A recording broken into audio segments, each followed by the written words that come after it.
Hey YouTube, what is going on? Brandon here with another print quality test video, and today we're going to be testing out the Epson XP5200.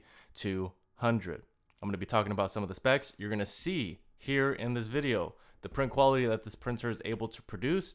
You're going to see me using the settings and how I use the settings to get the type of print quality that I end up getting in this video. Now, if this video ends up being helpful, please make sure to like. Any questions at all, comment below. And if you want more content like this, please make sure to subscribe. Also, there's going to be links for various different products I end up talking about in this video. Those links are going to be down in the description below for your convenience. So we're going to be printing off our first document. We start out with documents so you can see how fast this printer is able to handle printing documents. Then we'll move on to 3 separate photos, and you'll see the color that this printer is able to produce and the vibrancy you'll be able to see in this video as well. The settings you use to print photos from your mobile device, from any device, is very important. Pay attention to the settings I'm using. I'm going with photo matte paper. I'm doing the best quality, and I'm just selecting everything I possibly can so that this photo ends up printing out to the highest of quality. Make sure you're using the correct printer, all those things you just want to make sure of.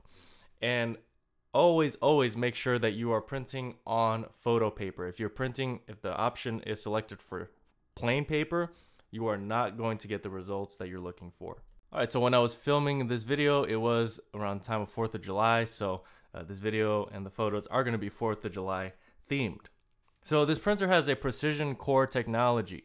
That means that the print head is able to produce sharp text and vibrant colors. When I select these photos, I really try to get something with a lot of color. And also, with this specific photo, it's taken at night or in the evening with fireworks. So that is a difficult picture to capture where you have brightness and everything looks good.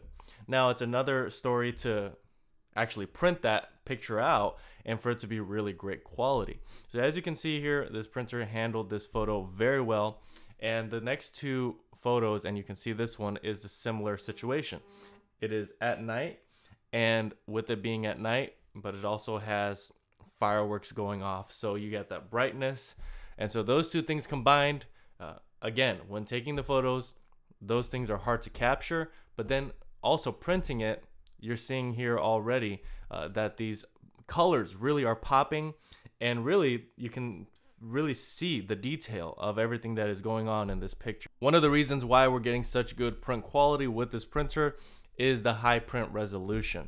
Higher print resolution ensures that your photos and documents come out with exceptional details and clarity. So that clarity that you see within the photo is really being affected by the higher resolution. Now, another thing that this printer offers that so many other printers don't is borderless printing. You can see that this photo and all the other photos that we printed essentially are filling the entire page. There's no border on there. So that's really nice to have with this printer as well.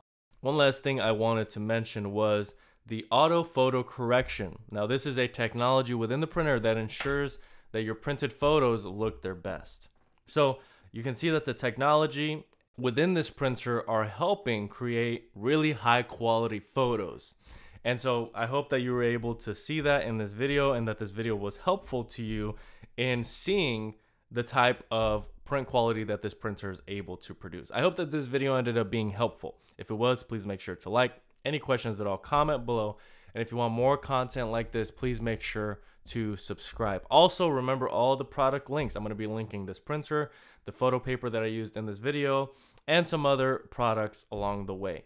So check those out. Links in the description below. But that's really all I have for today. Thank you guys so much for watching, and until next time.